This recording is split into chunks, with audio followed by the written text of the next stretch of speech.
Welcome back to another story on Infidelity Tales Lab. Before we begin, tell us, where in the world are you watching from? Now, let's dive into today's story. Chapter 1. The Making of a Warrior. Staff Sergeant Cole Mitchell learned early that loyalty was earned through blood and tested through fire. Growing up in the Rust Belt of Ohio, he watched his father work 3 jobs to keep their family afloat while his mother battled cancer. When she died during his senior year, Cole enlisted the day after graduation, carrying his father's final words. "Trust is a luxury, son. Never give it cheap." 8 years of military service had forged Cole into something harder than steel. 2 tours in Afghanistan, a Bronze Star, and a reputation for getting his men home alive had earned him respect throughout the 82nd Airborne. But it was during a brief leave in Charleston that he met Brenna Walsh at a beach sidebar, her auburn hair catching the sunset like fire. Brenna came from old Southern money, the kind that whispered about lineage over mint juleps. Her father owned half the commercial real estate in Charleston, and she'd grown up believing the world owed her comfort. She was drawn to Cole's intensity, the way other men stepped aside when he entered a room. To her, he was an exotic rebellion against her predictable world of country club galas and debutante balls. Their courtship was a clash of worlds. Cole's idea of romance was teaching her to shoot at the range. Brenna's was weekend trips to Kiowa Island resorts. But something magnetic held them together, her beauty and his unwavering strength. When Cole proposed after a whirlwind 8-month romance, Brenna saw it as her chance to play the devoted military wife, a role that seemed romantic in theory. The twins, Emma and Luke, arrived 2 years later. Cole threw himself into fatherhood with the same intensity he brought to everything else. He built them a treehouse with his own hands, taught them to ride bikes in the base housing parking lot, and read them bedtime stories about brave knights and distant kingdoms. For 6 years, the Mitchell family looked picture perfect. The decorated soldier, his beautiful wife, and their adorable children. But beneath the surface, cracks were forming. Brenna grew restless with the military lifestyle, tired of moving every few years, exhausted by the long deployments. She missed her daddy's money, the social status she'd sacrificed, and the attention she once commanded. Cole, focused on his career and providing for his family, missed the signs that his wife was drowning in a life she'd never truly wanted. As Cole prepared for his latest deployment to Jordan, a routine peacekeeping mission that should have been his easiest yet, Brenna was already making plans of her own. She'd been cultivating a friendship with Troy Daniels, a smooth-talking real estate developer who'd moved to their North Carolina-based town. Troy had charm, money, and most importantly, he was there while Cole was gone. The night before Cole's deployment, as he tucked the twins into bed, 8-year-old Emma looked up at him with eyes that mirrored his own. "Promise you'll come back, Daddy." "Always, sweetheart. Daddy always comes home." It was a promise he'd keep, though not in the way any of them expected. Chapter 2. The Video That Changed Everything. 3 months into deployment, Cole's daily routine was military precision. Morning briefings at 0600, convoy security missions through the Jordanian desert, evening reports, and a satellite call home every Tuesday and Friday. Jordan was supposed to be a cakewalk compared to Afghanistan, training local forces, maintaining peace, keeping the supply line secure. For a soldier of Cole's experience, it was almost boring. The video arrived on a Thursday. Cole was in the communications tent, having just finished a routine call with his commanding officer about supply requisitions, when his personal phone buzzed. A message from Brenna. Unusual, since their scheduled calls were still 2 days away. He expected maybe a quick update about the kids or a photo from Luke's baseball game. Instead, he found a 2-minute video that would reshape the landscape of his life. The footage was shot in their living room, the same room where he'd played countless games of Monopoly with the twins, where they'd opened Christmas presents just 4 months ago. But now Troy Daniels occupied Cole's leather recliner, wearing Cole's favorite team jersey, while the twins crawled over him like they'd known him forever. "Say hi to Daddy." Brenna's voice came from behind the camera, sugary sweet and poisonous. "Hi, Daddy," the twins chorused, but they were looking at Troy, not the camera. The scene shifted. Brenna appeared on screen, radiant in a way Cole hadn't seen in years. "Kids love their new daddy," she said, her voice carrying that particular cruelty that only comes from someone who knows exactly where to drive the knife. "We're selling the house and moving to Florida with him. I'm filing for divorce. Don't come looking for us." The video ended with Troy's arm around Brenna's waist, the twins playing at their feet, and family photos of Cole clearly visible being packed into boxes in the background. Cole watched it 3 times before the rage hit. The communications tent suddenly felt like a cage. Cole's hands trembled, not with fear, but with a fury so pure it threatened to incinerate everything in its path. 8 years of marriage, 2 children, 3 deployments where he'd missed birthdays and holidays to serve his country, and this was his reward. He typed 2 words, "Take care." Then he forwarded everything to his lawyer. Master Sergeant Luis Vasquez found him an hour later, sitting in the dark outside his quarters, staring at the desert stars. Luis had served with Cole in Afghanistan, had seen him carry wounded soldiers through Taliban fire without flinching.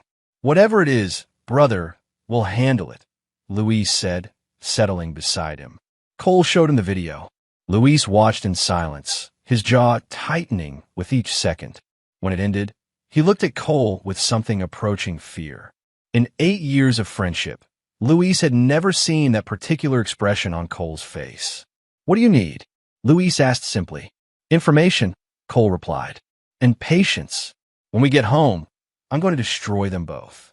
Over the next 2 months, Cole became a different kind of soldier. By day, he executed his duties with mechanical precision. By night, he planned. He researched Troy Daniels, memorized Brenna's patterns, and began building a network of contacts he'd need when he returned. His lawyer, Robert Kim, was a former JAG officer who understood military divorces. Within weeks, he'd frozen the joint accounts, filed emergency custody motions, and began documenting Brenna's abandonment. But Cole wanted more than legal victory. He wanted complete annihilation. The rest of his unit noticed the change. Cole had always been intense, but now he radiated something darker. He'd become a predator, calculating the perfect moment to strike. His men followed his orders without question, but they also gave him space, sensing that their sergeant was planning something far beyond their mission parameters. 2 weeks before their scheduled return, Cole received another message from Brenna. She was panicking. The lawyer had frozen everything. The house sale had fallen through. Troy was backing away from their Florida plans. She was alone with 2 confused children, facing a legal battle she was utterly unprepared for. "We need to talk when you get home," she wrote. "The kids miss you. Maybe we can work something out." Cole didn't reply. He was already 3 moves ahead, and she was still playing checkers while he'd moved to chess. Chapter 3. Homecoming. Fort Bragg in October was painted in autumn fire, red maples and golden oaks creating a postcard backdrop for what should have been a joyful reunion. Cole's unit returned to the usual fanfare. Families crying with relief, children running into their father's arms, spouses embracing after months of separation. Cole stepped off the transport bus to find only Luis's wife Maria waiting for him. "She called me," Maria explained, her voice thick with embarrassment. "Said she couldn't face the crowd. She's at the house with the kids." Cole nodded, shouldering his duffel bag. He'd expected this. Brenna had always been a coward when confronted with the consequences of her actions. The 20-minute drive to their neighborhood felt like a tactical approach. Cole studied familiar landmarks with new eyes, cataloging sight lines, escape routes, and defensive positions. Old habits from Afghanistan, but useful for what was coming. Their house, the house he'd bought with his combat pay and signing bonuses, looked smaller than he remembered. Brenna's car was in the driveway, next to an unfamiliar BMW that Cole immediately recognized from his research as belonging to Troy Daniels. Bold. Stupid, but bold. Cole entered through the front door, his key still working despite everything. The house felt different, furniture rearranged, family photos removed, his presence systematically erased. He could hear voices from the kitchen, Brenna's nervous laughter mixing with a deeper male voice. He set his duffel bag down silently and moved toward the sound. They were sitting at the kitchen table, his kitchen table, going through what appeared to be legal documents. Troy looked exactly like his photos. Tall, soft around the middle, with the kind of fake confidence that comes from inherited money and never being punched in the face. Brenna had lost weight, her cheekbones sharp with stress, but she was still beautiful in that fragile way that had first attracted him. Neither had heard him enter. "The lawyer says we need to be careful about the custody arrangement," Troy was saying. "Military courts favor fathers, especially decorated ones. We might need to consider supervised visitation only." "He won't fight for them," Brenna replied, her voice carrying a certainty that made Cole's blood freeze. "Cole's career is everything to him. He won't want the hassle of single parenting. We just need to make it expensive enough that he'll give up. And if he doesn't—" Brenna's laugh was sharp as broken glass. "Then we disappear. Dad has connections in the Caymans. Cole's just a soldier. What's he gonna do? Invade a foreign country?" Cole stepped into the doorway. "Hello, Brenna." The effect was electric. Brenna's face went white, her hand instinctively moving to her throat. Troy lurched to his feet, knocking over his chair, looking like a man who'd just realized he was standing in a tiger's cage. "Cole," Brenna stammered. "You're early. The kids are at my sister's. You thought I'd call first?" Cole moved into the room with predatory grace, noting the exits, the knife block, Troy's position relative to the sliding door. Like a polite ex-husband, Troy found his voice, puffing up with false bravado. "Look, Mitchell, this doesn't have to be difficult. We're all adults here. Brenna and we're in love. These things happen." Cole turned his attention to Troy with the same focus he'd once used to identify IED placement from 200 yards. "You're in my house, sitting at my table, discussing my children's future. Tell me, Troy, how exactly did you imagine this conversation would go?" Something in Cole's voice made Troy step backward. Brenna caught the movement, her fear ratcheting higher. "Cole, please," she said, standing slowly. "We need to think about the children. They're confused enough already." "The children?" Cole's voice was conversational, almost friendly. "The ones calling him daddy in your little video. The ones you promised to take away from me while I was serving our country. Those children." "It wasn't supposed to happen like this," Brenna said, tears starting. "I was lonely, and Troy was there, and I thought." "You thought?" Cole moved closer, his presence filling the room like a storm front. "You thought I was expendable. You thought my service meant nothing. You thought I'd roll over and let you steal my life." Troy cleared his throat, trying to regain control. "The thing is, Mitchell, Brenna's happiness matters too. She deserves." The words died in his throat as Cole's attention fixed on him completely. In Afghanistan, Cole had perfected a stare that could make Taliban fighters reconsider their life choices. Troy was soft civilian stock. He folded in seconds. "Where are my children?" Cole asked quietly. "At my sister Rachel's," Brenna whispered. "In Wilmington. They're safe, Cole. I'd never—" "You'd never what? Abandon them? Use them as weapons? Teach them to call another man daddy while their real father is overseas?" Brenna was crying openly now, her mascara creating dark tracks down her cheeks. "I'm sorry.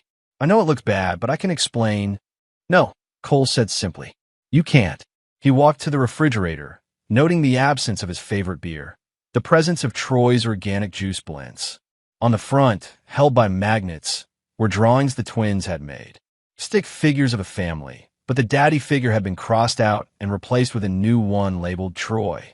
Cole removed one of the drawings, studying it with clinical detachment. "Tell me, Troy, what do you do for work?" The sudden change in topic threw Troy off balance. Real estate development. Commercial properties mainly. Successful. Very. I've got projects all over the Carolinas." Cole nodded thoughtfully. "And Brenna, how's your father's health these days?" Brenna's confusion was visible. He's fine." "What?" "Just catching up." Cole refolded the drawing and slipped it into his pocket. "I'll be collecting my children tomorrow. You have until then to decide how difficult you want to make this." He turned toward the door, then paused. "Oh, and Troy, you might want to check on that commercial development in Myrtle Beach. I hear there are some foundation issues developing." Troy's face went pale. "How do you—" But Cole was already gone, leaving them to wonder what he knew and what he was planning. He had 48 hours before his next move, and 8 years of tactical training to put to use. The war had come home, and Staff Sergeant Cole Mitchell was done playing defense. Chapter 4. Gathering Assets. Cole checked into a motel 6 miles from base, a nondescript place where he could think without the ghosts of his former life haunting every corner. The room was Spartan, exactly what he needed. He'd learned in the military that clear spaces led to clear thinking, and he needed crystal clarity for what was coming. His first call was to Master Sergeant Luis Vasquez. "How'd it go?" Luis asked without preamble. "About as expected. They're scared but not broken. Yet, what do you need?" Cole had served with Luis in Afghanistan, where they developed an almost telepathic understanding. Luis was more than a friend. He was family, the kind forged in combat and tested under fire. More importantly, Luis had connections throughout the military community and a particular talent for acquiring information that wasn't meant to be public. Everything you can find on Troy Daniels. Business records, financial history, personal connections. I also need a list of every military family in a 50-mile radius that's been hurt by home foreclosures or predatory real estate deals in the last 3 years. That's specific. I have a theory. Guys like Troy don't just happen to be in military towns. They hunt here for a reason. Luis was quiet for a moment. "You want me to ask Cortez about this?" He's been working civilian security since he got out. Knows all the local players. Staff Sergeant Miguel Cortez had served 2 tours with him before transitioning to civilian life. Unlike many veterans who struggled with the change, Cortez had thrived, starting a security consulting firm that catered to high-end clients throughout the Carolinas. He had a gift for reading people and an even better gift for finding their secrets. Set up a meeting. Tonight, if possible. While Luis made his calls, Cole opened his laptop and began his own research. Military intelligence training wasn't just for foreign enemies. The same principles applied to domestic targets. He started with public records, building a comprehensive profile of Troy Daniels. What he found was illuminating. Troy's business, Coastal Development Solutions, specialized in distressed property acquisition, a fancy term for buying homes from desperate families at below-market prices. His client list read like a roster of military wives whose husbands were deployed, divorced families struggling with legal fees, and veterans dealing with PTSD and financial difficulties. But it was the pattern that made Cole's blood run cold. Troy had a type.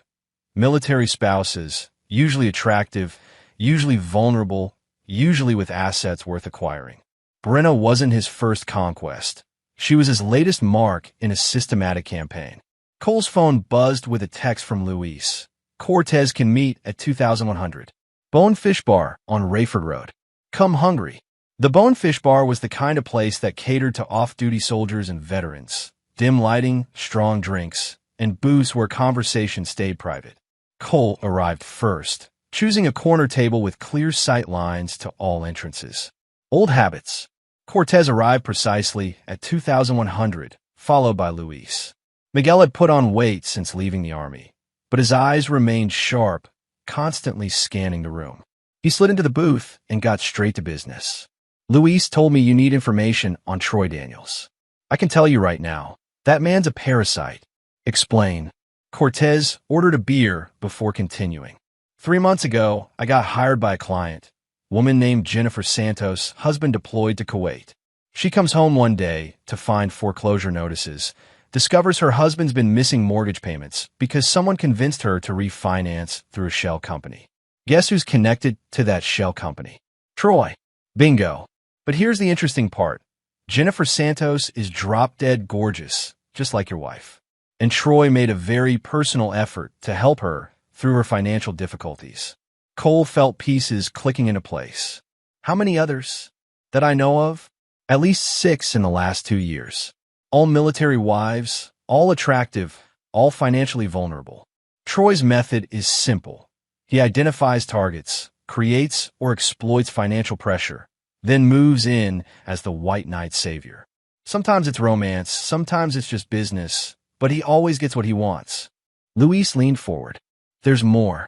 I talked to some guys in the 505th. Troy's been spotted at spouse support group meetings, deployment send-offs, any place where lonely military wives might be found.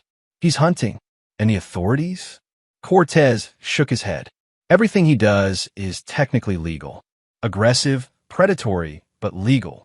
The man's smart. He always covers his tracks, always has plausible deniability. Cole absorbed this information, his mind already calculating angles of attack. What about his business? Weaknesses? Plenty. His success depends on maintaining relationships with local banks, city planning boards, and real estate agents. He's also leveraged to the hilt. Most of his properties are mortgaged through a web of shell companies. Cash flow problems could collapse his entire operation. And personally, Cortez smiled grimly. Troy Daniels is a coward who's never been in a real fight in his life. He surrounds himself with lawyers and accountants, but underneath all that money and bluster, he's soft. The kind of man who folds the moment someone pushes back harder than he's prepared for. They talked for another hour, Cortez providing details about Troy's associates, his typical operating procedures, and his known weaknesses. By the time they parted ways, Cole had the beginnings of a plan that would use Troy's own methods against him. But first, he needed his children. The drive to Wilmington took 2 hours, giving Cole time to think. Brenna's sister Rachel lived in a modest suburban neighborhood, the kind of place where military families often retired, close enough to the coast for fishing, far enough from base to feel civilian. Cole didn't approach the house directly. Instead, he parked 3 blocks away and waited. At 0730, right on schedule, the twins emerged for the school bus, wearing clothes he didn't recognize. They looked smaller than he remembered, more fragile, and something twisted in his chest watching them. At 0830, Rachel left for work. At 0900, the house was empty. Cole walked up to the front door and knocked. When no one answered, he used skills learned in urban warfare training to gain entry through a back window. He wasn't there to steal or damage. He was there to learn. The twins' temporary room broke his heart. His children were sleeping on air mattresses, their toys crammed into garbage bags, their lives reduced to whatever could be carried quickly. On the small desk, Emma had been writing in a diary with a pink pen. "I miss Daddy." One entry read, "Mommy says he doesn't want us anymore because we like Troy. But I don't like Troy. He smells funny and his hugs feel wrong. When is Daddy coming home?" Cole photographed the page, then several others, documenting his children's confusion and pain in Brenna's own daughter's handwriting. This wasn't just custody evidence, it was ammunition. He left the house exactly as he'd found it and drove back to North Carolina, his jaw tight with fury. Brenna had not only stolen his children, she'd convinced them he didn't want them. That particular cruelty demanded a response that went beyond legal remedies. His phone rang as he crossed the county line. Brenna's number. "Hello. Cole, we need to talk. The kids are asking questions I can't answer. Maybe we could work out some kind of arrangement." "What kind of arrangement?" "Visitation. Weekends, maybe." Troy's willing to be flexible. The casual way she mentioned Troy's flexibility regarding his own children sent ice through Cole's veins. How generous of him. Don't be like that. We're trying to do what's best for everyone. Are you? Because I just spent the morning reading Emma's diary. She thinks I abandoned her. She thinks you told her I don't want her anymore. Silence on the other end. Then, quietly, "You weren't supposed to. How did you? Bring my children home, Brenna. Today. I can't do that. My lawyer says." "Your lawyer is about to have bigger problems than custody arrangements. Bring them home, or I'll come get them myself." He hung up and immediately called his own attorney. Robert Kim was former military, a man who understood both the law and the unique challenges faced by service members. More importantly, he was prepared for war. "How did it go?" Kim asked. "She's using the children as weapons, trying to turn them against me. I have documentation." "Good. I've been busy too. Troy Daniels has some interesting business partnerships. Shell companies, questionable financing, several deals that skirt the edge of fraud. Nothing prosecutable yet, but enough to make him nervous. Keep digging.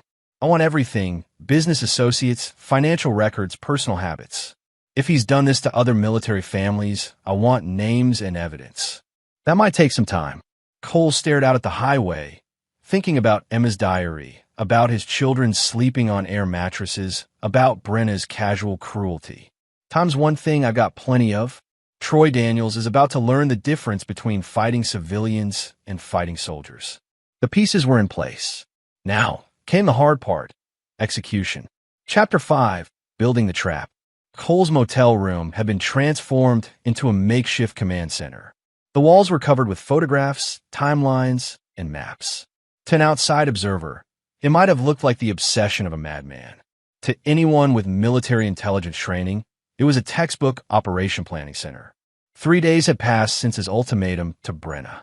She hadn't brought the children home, but she also hadn't fled, a sign that Troy was influencing her decisions. Good. Predictable enemies made better targets.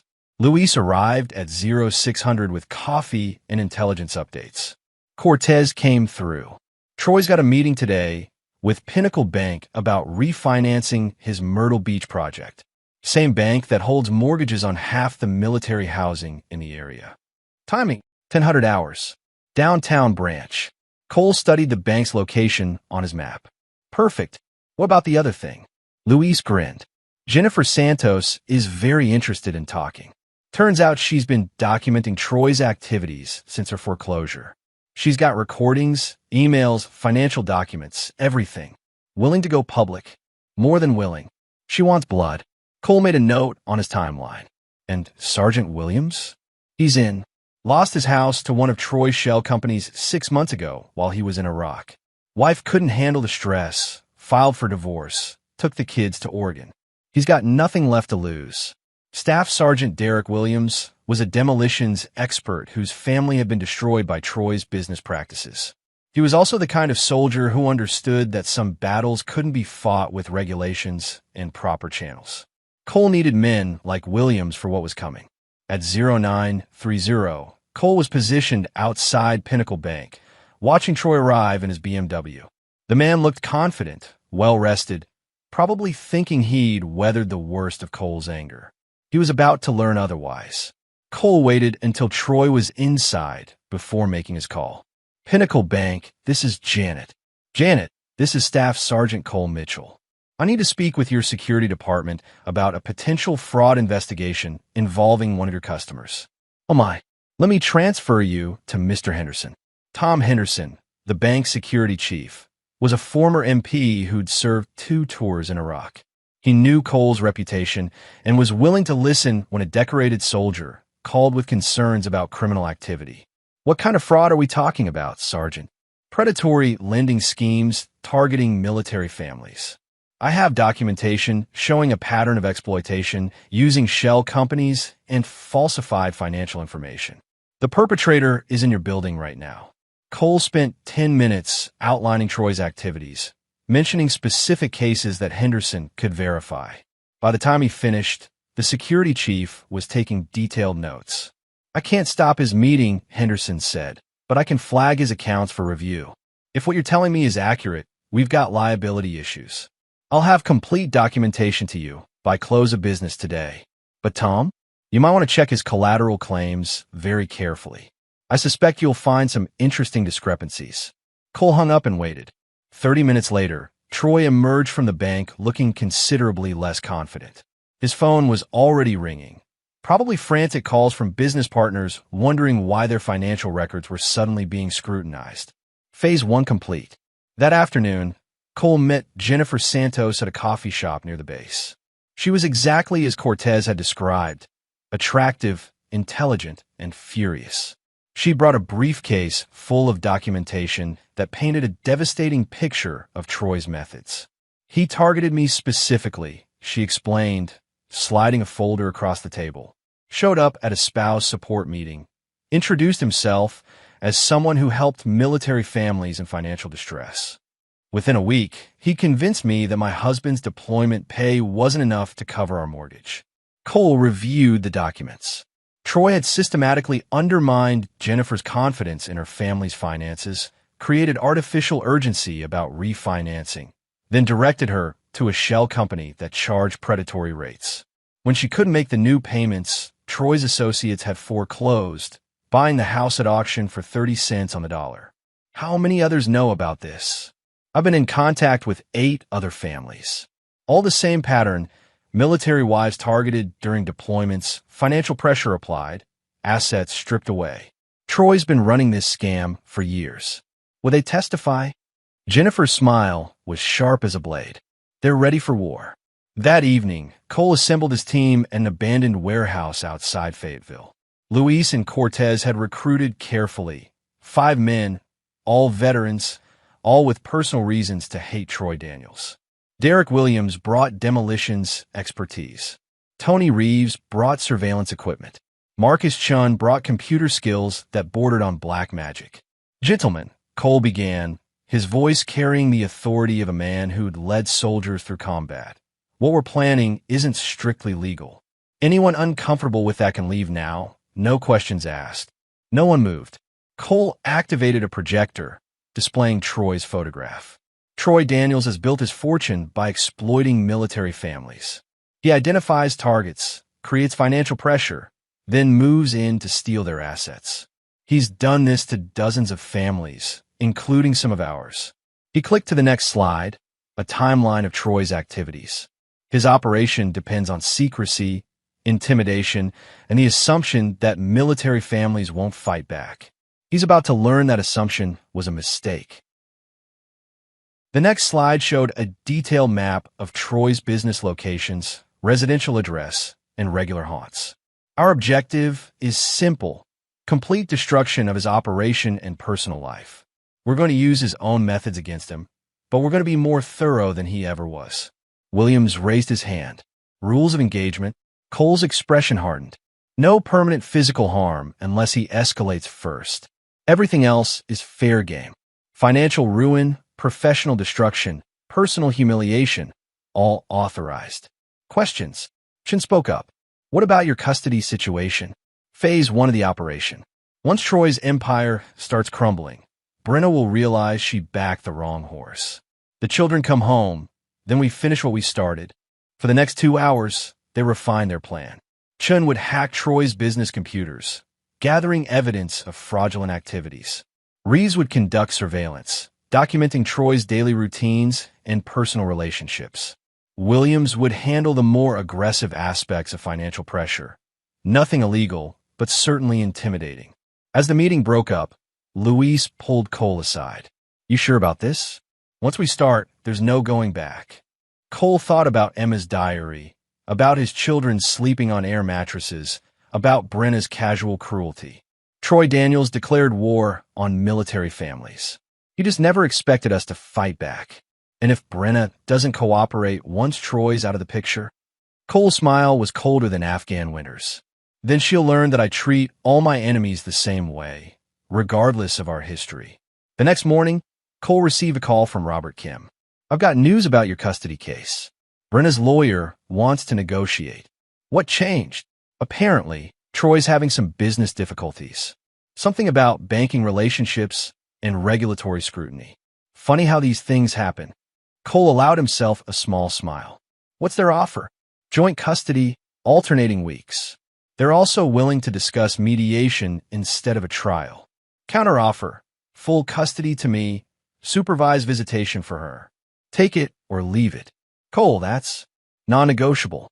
She abandoned the children, used them as weapons, and tried to steal my life. The only reason I'm offering supervised visitation is because they're her children too. But they're coming home to me. And if she refuses? Cole thought about the operational plans spread across his motel room wall, about the team of veterans ready to destroy Troy's empire brick by brick. Then we proceed to Phase 2. The war was just beginning, and Cole Mitchell had no intention of losing. Chapter 6. The Squeeze begins. Troy Daniels' world began unraveling on a Tuesday morning when his assistant informed him that 3 major clients had canceled their contracts overnight. By noon, Pinnacle Bank had frozen his credit lines pending a routine audit. By evening, his lawyer was fielding calls from federal investigators interested in his business practices. Cole watched it all unfold from his command center, orchestrating the chaos with military precision. Chen's computer infiltration had yielded a treasure trove of evidence. Emails discussing vulnerable targets, financial documents showing shell company connections, and recorded phone calls where Troy explicitly outlined his predatory strategies. Bank records show he's leveraged beyond belief. Chin reported during their evening briefing. One major deal falls through, and his whole empire collapses like a house of cards. Williams nodded toward the surveillance photos spread across the table. He's starting to panic. Reeves caught him at 3 different bars yesterday, drinking heavily, making phone calls to people who aren't answering. What about Brenna? Luis asked. Cole pulled up the latest surveillance footage. She's scared. Troy told her his business difficulties were temporary, but she's not stupid. She's starting to realize she picked the losing side. As if summoned by their conversation, Cole's phone rang. Brenna's number. We need to talk, she said without preamble. Her voice was strained, exhausted. In person. About what? You know what? Troy's. His business is having problems. People are asking questions. I think maybe we should reconsider our arrangement. Cole let the silence stretch, letting her desperation grow. What kind of arrangement did you have in mind? The children. They miss you. Maybe it would be better if they came home while we figure things out. And Troy. A longer pause. That's complicated. Uncomplicated. I can't just walk away from him, Cole. It's not that simple.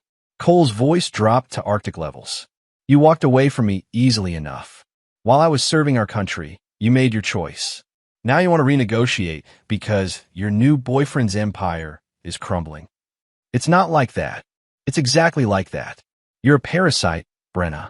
You attach yourself to whoever can provide the most comfort, and when that runs out, you move on. The only difference is that this time, there are consequences. He hung up and turned his team. She's breaking. Troy's probably promising her that his problems are temporary, but she's smart enough to see the writing on the wall. So what's our next move? Cortez asked. Cole studied the operational timeline on the wall. We accelerate the pressure. It's time Troy learned what happens when you attack a soldier's family. The next morning, Troy arrived at his office to find a crowd of protesters outside his building. Military spouses and veterans, organized by Jennifer Santos, carried signs reading, "Stop preying on military families," and "Troy Daniels, home thief." Local news crews were already on scene, interviewing the protesters about predatory lending practices. Troy tried to enter through the back entrance, but found his way blocked by Derek Williams and 2 other veterans. They weren't threatening. They didn't need to be. The message was clear. We know who you are, and we're watching.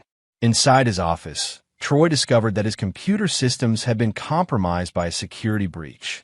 His IT department was frantically trying to restore functionality, unaware that Chun was monitoring their every move from a van outside. At 1,400 hours, Troy received a call from his largest investor, Meridian Capital Group. We need to discuss your portfolio. The voice was crisp, professional, concerned. Some irregularities have come to our attention. Troy's hands began to shake. Meridian controlled 60% of his project financing. Without their backing, he was finished. What kind of irregularities? The kind that require immediate clarification.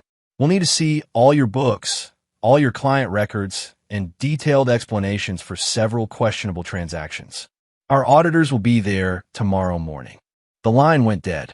Troy stared at his phone, feeling his carefully constructed world crumbling around him. He'd built his empire on the assumption that his victims would suffer in silence, that military families were too proud or too busy to fight back. He'd never considered that someone might organize them into a weapon. His secretary's voice came over the intercom. "Mr. Daniels? There's a gentleman here to see you. Says he's from the IRS." Troy's blood pressure spiked. The IRS agent was polite, professional, and carrying a briefcase full of questions about Troy's tax filings over the past 3 years, particularly his deductions for business expenses that seemed unusually high for a real estate developer. "We've received some information suggesting possible irregularities," the agent explained. "Nothing formal yet, just some questions that need clarification." By the end of the day, Troy was drinking bourbon straight from the bottle, staring at financial documents that no longer made sense. His phone had stopped ringing, not because the pressure had eased, but because no one wanted to return his calls. At 2,100 hours, He received a text from an unknown number. Tomorrow's Wednesday. Things will get worse. Much worse. A concerned veteran. Troy tried calling Brenna, desperate for some kind of support, but she didn't answer. He tried calling his lawyer, his accountant, his business partners. Voicemail, every time. He was alone, and he was starting to understand that this wasn't random bad luck. This was a coordinated attack. Meanwhile, Cole sat in his motel room, monitoring reports from his team. Everything was proceeding according to plan. Troy's business relationships were dissolving. His financial backing was evaporating, and his confidence was shattered. But the real test was yet to come. Cole's phone buzzed with a text from Brenna. "Can we meet tomorrow? I need to talk to you about the children." He typed back, "Parking lot of Emma's school. 1,500 hours. Come alone." The next phase of the operation was about to begin, and Cole Mitchell was ready to reclaim what had been stolen from him. Chapter 7. The Breaking Point. The parking lot of Pinehurst Elementary was nearly empty at 3 p.m. on a Wednesday. Cole arrived early, positioning himself where he could see all approaches. Military habits died hard, and he wasn't taking chances with Brenna's desperation. She arrived 5 minutes late, driving a car he didn't recognize, probably borrowed from her sister. The BMW was gone, which told him everything he needed to know about Troy's current financial situation. Brenna looked haggard, her usual polished appearance replaced by the frayed edges of someone whose world was collapsing. She slid into the passenger seat of his truck without invitation, bringing with her the scent of expensive perfume and poorly concealed desperation. "You look tired," Cole observed. "Don't." Her voice was sharp, defensive. "Don't pretend you care about how I look." "You're right. I don't. Where are my children?" Brenna stared out the windshield at the empty playground where their children had once played. "They're safe. They're with my sister." That wasn't the question. "Still in Wilmington." "But Cole, we need to discuss. Bring them home. Today." "It's not that simple anymore." Brenna turned to face him, and he could see the fear in her eyes. "Troy's having problems. Serious problems. People are asking questions about his business, and some of those questions involve me." Cole kept his expression neutral. "What kind of questions?" "Financial irregularities.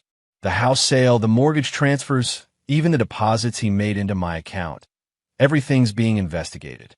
My lawyer says I could be considered an accomplice if they find criminal activity." "And have they found criminal activity?" Brenna's silence was answer enough. Cole studied her profile, noting the tension in her jaw, the way her hands trembled slightly. "You're scared." "Of course I'm scared. The FBI showed up at Rachel's house yesterday, asking about my relationship with Troy, about financial documents, about whether I knew his business practices were illegal." "Did you?"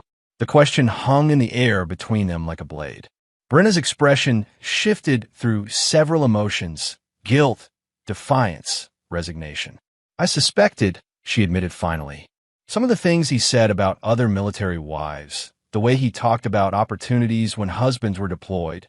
I knew he was aggressive, but I didn't think—" "You didn't think you'd get caught." "I didn't think it was illegal." The words came out in a rush, a confession that had been building for days. He said everything he did was legal, just good business. He said military wives were easy targets because they were lonely and scared and didn't understand finance. Cole felt something cold settle in his chest. He called military wives easy targets? Not like that. Not exactly. But he said soldiers were too focused on their careers to pay attention to financial details, and their wives were usually desperate enough to make poor decisions. He said it was like finding money just lying on the ground. "And you thought that was acceptable?" Brenna's composure finally cracked. "I thought he loved me. I thought we were building a life together, and yes, maybe some of his business practices were aggressive, but I wasn't making the decisions. I was just trying to survive." "Survive what? Our marriage? Our family? The terrible burden of being a military wife." "You were never here." The words exploded out of her, raw and desperate. 3 deployments in 6 years, Cole. 3 times I had to raise our children alone, handle everything alone, while you were off playing soldier on the other side of the world. I was serving our country. I was providing for our family. You were abandoning us." Brenna was crying now, mascara running down her cheeks. Every time you left, I died a little more. Every night alone, every school play you missed, every birthday party where other kids asked where Daddy was, I was drowning, and you didn't even notice. Cole absorbed this, his tactical mind noting the way she shifted blame, made herself the victim of circumstances she'd chosen. So you decided to replace me. I decided to save myself. And yes, maybe I made poor choices, but I was desperate and lonely, and he was there, and he made me feel wanted. By helping him steal from other military families. I never stole anything. You provided him with insider information about military wives. You attended support groups and spouse events, identifying vulnerable targets. You were his recruiting arm. Brenna's face went white. How do you? No. Because I'm a soldier, Brenna. Intelligence gathering is what I do. I know about the Santos family, the Williams family, the Chun family. I know about the support group meetings you attended with Troy, the financial advice you gave to desperate wives, the referrals you made to his shell companies. I was trying to help them. You were feeding them to a predator. And when their husbands came home to find their lives destroyed, you felt what? Proud? Accomplished. Brenna doubled over as if she'd been punched, sobs shaking her entire body. I didn't know it would hurt people. I thought it was just business. Cole watched her break down with clinical detachment. This was what 8 years of marriage had reduced to. A woman who betrayed not just him, but his entire community, sitting in his truck crying about the consequences of her choices. Where are my children? He asked again. I can't just hand them over. The FBI is watching everything I do. If I suddenly change custody arrangements, they'll think I'm trying to hide assets. Then we have a problem. Cole, please. I know I made mistakes, but we can fix this. We can work together. Troy's finished. His business is collapsing. His investors are fleeing. Even his lawyers are abandoning him. I'll leave him. I'll cooperate with whatever investigation you started, but please don't destroy me completely. Cole started the truck engine. Get out. What? This conversation is over. You had your chance to do the right thing, and you chose Troy Daniels over your own children. Now you want me to protect you from the consequences. I'm their mother. You were my wife. That didn't stop you. Brenna opened the truck door, but didn't get out. If you take the children, I'll fight you. I'll drag this through court for years. Cole's smile was arctic. With what money?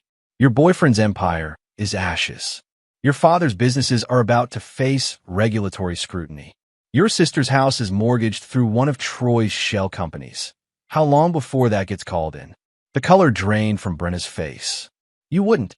I'm a soldier, Brenna. When someone declares war on my family, I don't just fight back. I destroy them completely. You wanted to play with predators? Welcome to the real jungle.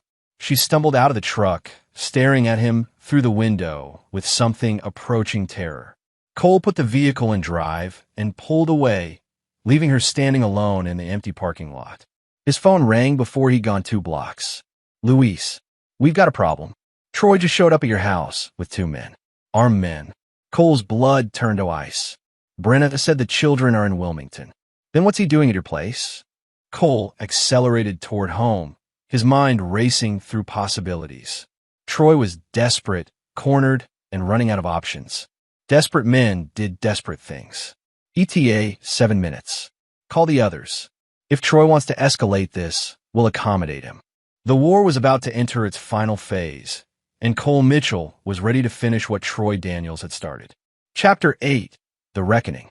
Cole approached his house with tactical precision, parking 2 blocks away and advancing on foot through his neighbor's backyard.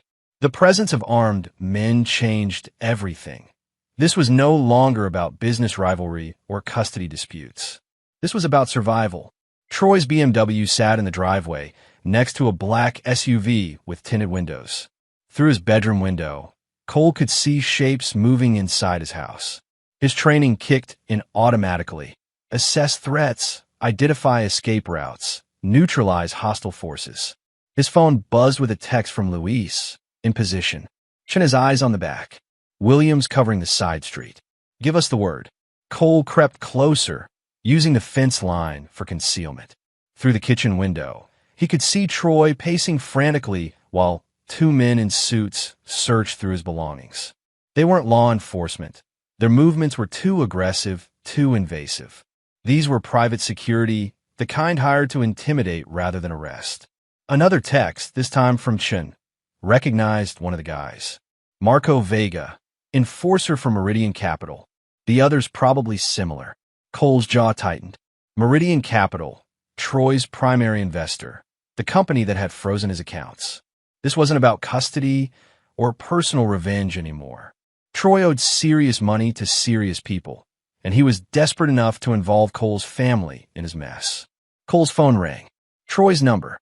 I know you're out there. Troy's voice was shaking, barely controlled. We need to talk. About what? About the fact that you've destroyed my life over a woman who never loved you. Cole moved closer to the house, noting the angles and positions of the men inside. Brenna made her choice. You both did. You don't understand. Meridian Capital wants their money back. $30 million that I don't have because your little war destroyed my business. They think I'm hiding assets, and they want to discuss my family connections. Your family connections are none of my concern, aren't they? Troy's voice carried a desperate edge. See, I've been telling them about my relationship with a certain military wife, about joint accounts and shared assets, about property transfers that might be reversed if the right pressure is applied. Cole felt ice form in his veins.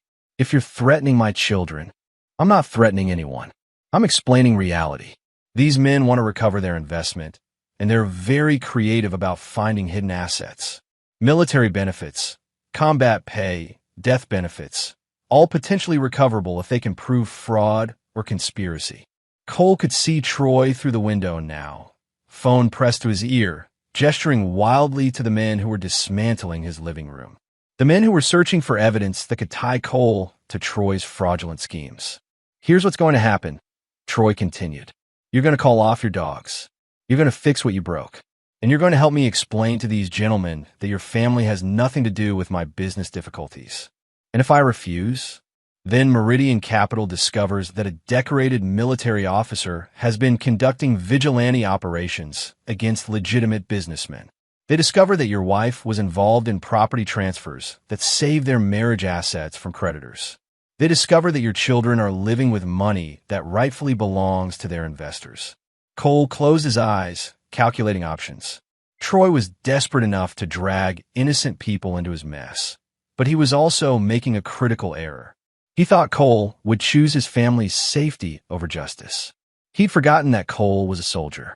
I'll be right in, Cole said and hung up. He immediately texted his team, execute Omega Protocol. Full authorization. Omega Protocol was their nuclear option. Total destruction of Troy's remaining assets, complete exposure of his criminal activities, and systematic elimination of his ability to threaten anyone ever again. It was also irreversible. Cole waited exactly 3 minutes, then walked through his front door. The two enforcers immediately focused on him, hands moving instinctively toward concealed weapons. These were professionals, but they were also civilians who'd never faced someone with Cole's training. Gentlemen, Cole said calmly, I believe you're looking for me. Troy stepped forward, trying to project authority he no longer possessed. Cole, meet Marco Vega and Thomas Klein. They represent some business associates of mine who are concerned about recent financial irregularities. Vega spoke for the first time, his voice carrying a slight accent. Sergeant Mitchell, we understand you've been conducting some kind of investigation into Mr. Daniels' business practices. That's correct. We'd like you to discontinue that investigation. Cole studied both men, noting their positioning, their confidence levels, their probable weapon placement.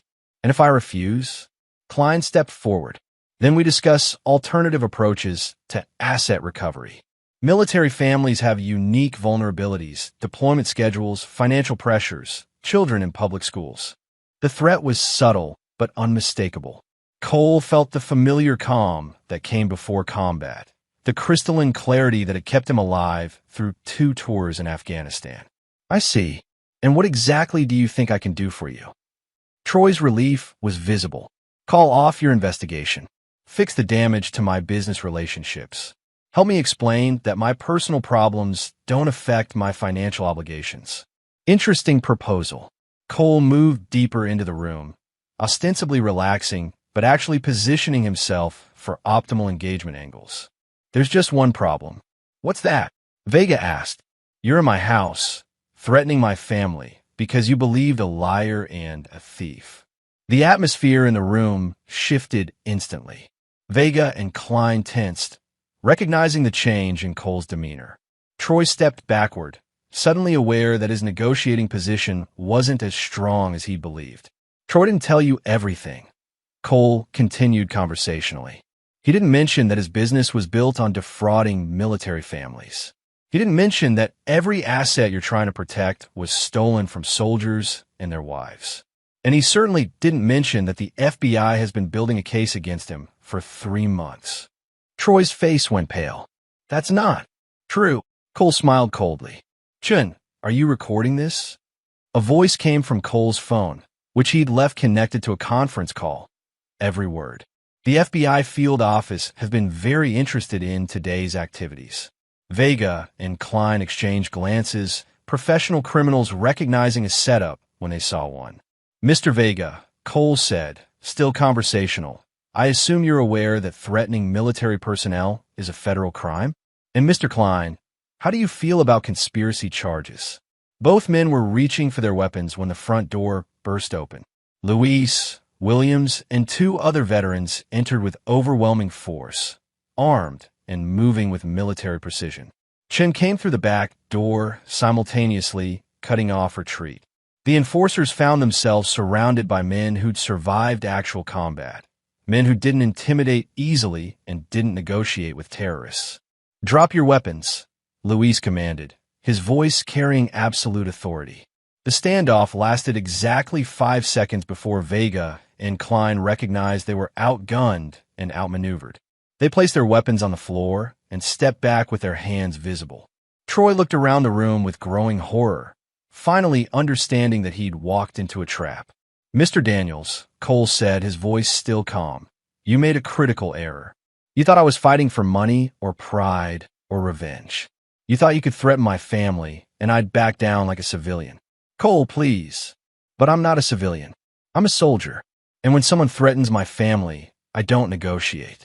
I eliminate the threat. Cole's phone buzzed with a text from Chun, FBI en route. 3 minutes. Gentlemen, Cole announced, this conversation is over. Mr. Vega and Mr. Klein, you're about to have a discussion with federal agents about your intimidation tactics. Mr. Daniels, you're about to discover what happens when you bring criminals into a soldier's war.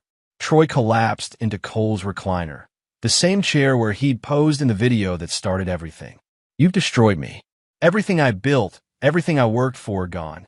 No, Cole corrected. You destroyed yourself the moment you decided to prey on military families. I just made sure you faced the consequences. Sirens were approaching in the distance.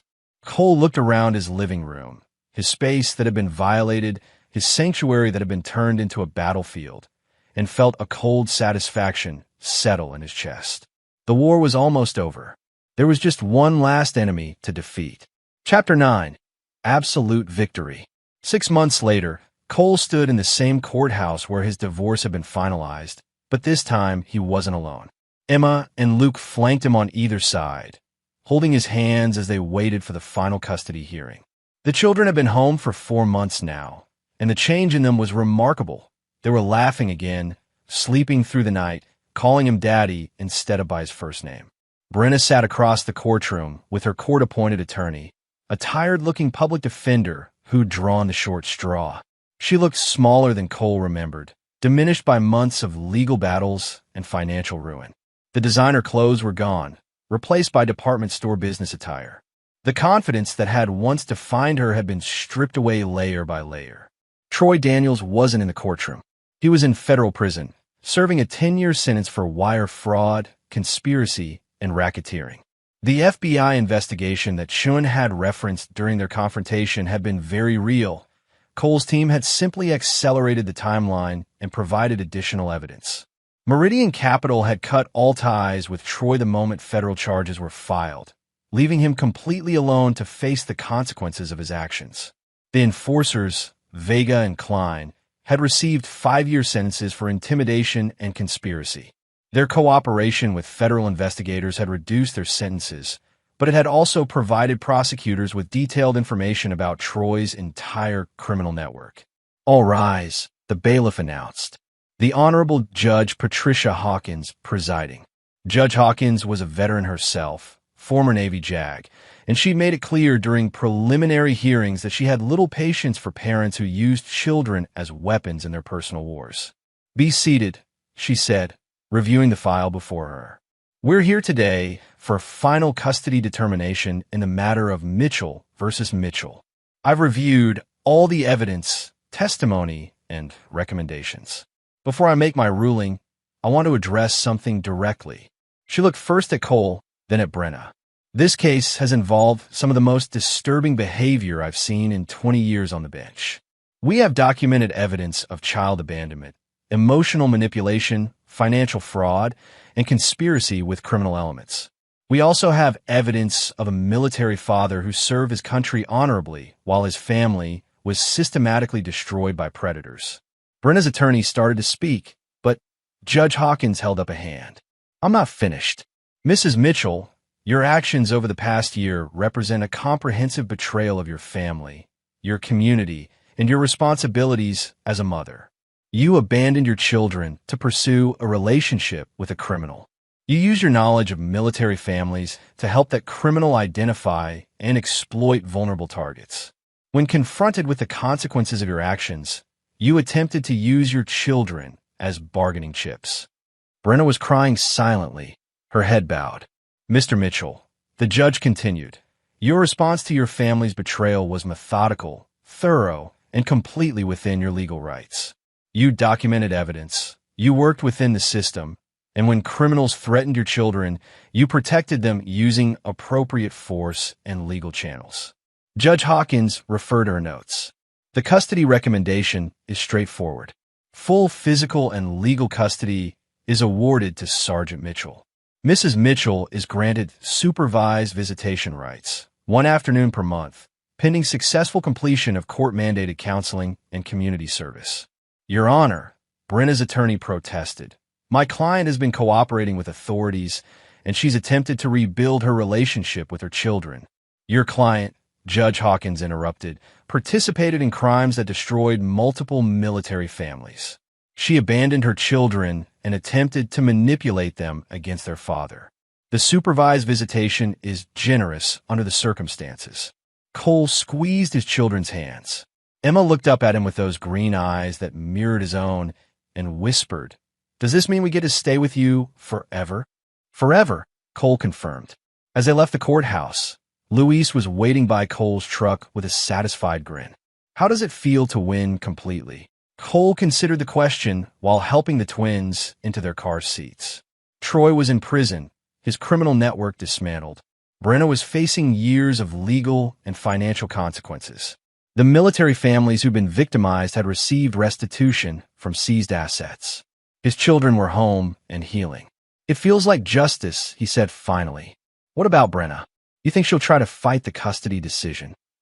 Cole glanced back at the courthouse, where Brenna was standing alone on the steps, her attorney already walking away. She looked lost, abandoned by everyone who'd once supported her criminal activities. With what money? Her father's businesses are under federal investigation for money laundering. Her sister lost her house when a mortgage was called in. Troy's assets were seized to pay restitution. She's working as a waitress in Wilmington, living in a studio apartment, driving a 10-year-old Honda. That's Cole, brother. That's consequences. Cole started the truck and checked his mirrors as they pulled into traffic. She made her choices. She betrayed her family, her community, and her values for money and excitement. Everything that happened afterward was the natural result of those choices. They drove in comfortable silence for a few minutes, the children chattering in the back seat about their plans for the weekend. Cole was taking them camping, real camping, with tents and campfires and stories under the stars, not the artificial adventures Brenna had preferred. "You know what the best part is?" Cole said eventually. "What's that?" "Emma asked me yesterday if Troy was her real daddy. When I explained that I was her only father, that Troy was just someone who'd confused her for a while, she said she'd always known the difference. Kids are smart. smarter than their mother. Cole's voice carried no emotion, just cold fact. Luke asked me if Mommy was coming home. When I explained that she lived somewhere else now, but still loved him, he asked if she loved him when she made them call Troy Daddy. Luis winced. What did you tell him? The truth. That sometimes adults make terrible decisions that hurt the people they're supposed to protect. That loving someone means putting their needs before your own, and Mommy forgot how to do that for a while. Think she'll ever figure it out? Cole thought about Brenna's expression in the courtroom, the way she'd looked at the children like she was seeing them clearly for the first time in months. There might be hope for redemption, but that was her journey to make. Maybe, but it doesn't matter anymore. She had her chance to be part of our family, and she chose Troy Daniels instead. Now she gets to live with that choice. They pulled into the driveway of Cole's new house, a 4-bedroom colonial in a good school district, purchased with his combat pay and the proceeds from selling the old house. Emma and Luke ran inside, excited to show Luis the fort Cole had built them in the backyard. As Cole watched his children play, he reflected on the past year. He'd been betrayed by the woman he loved, attacked by criminals, and forced to fight for his children's future. But he'd also learned something important. When good people stand together against predators, when they refuse to be victims, when they fight back with intelligence and determination, they can win. Troy Daniels had built his empire on the assumption that military families would suffer in silence. Brenna had betrayed her family because she thought Cole would forgive anything for the sake of keeping them together. They'd both been wrong. Cole Mitchell was a soldier, and soldiers didn't surrender. They didn't forgive enemies who threatened their families. They fought until the threat was eliminated, and then they built something better from the ashes.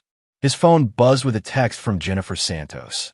Troy's sentencing hearing is next week. All the families you helped want to buy you dinner. Cole smiled and typed back, rain check. I'm taking my kids camping. The war was over. The good guys had won. And Staff Sergeant Cole Mitchell had learned that the most important battles weren't fought on foreign soil. They were fought in courtrooms and living rooms and hearts, for the right to protect the people who mattered most. He'd won that battle completely, and he'd never have to fight it again. The children ran up to him, grass stains on their clothes and joy in their eyes. Daddy, will you help us roast marshmallows tonight? Always, Cole said, gathering them into his arms. Daddy's always here when you need him. And this time, it was a promise he'd never have to break. And there you have it. Another story comes to an end. What did you think? I'd love to hear your thoughts in the comments below. If you enjoy this story, consider joining our community by subscribing. It means the world to us. For more stories like this one, check out the recommended videos on screen. And I'll see you there.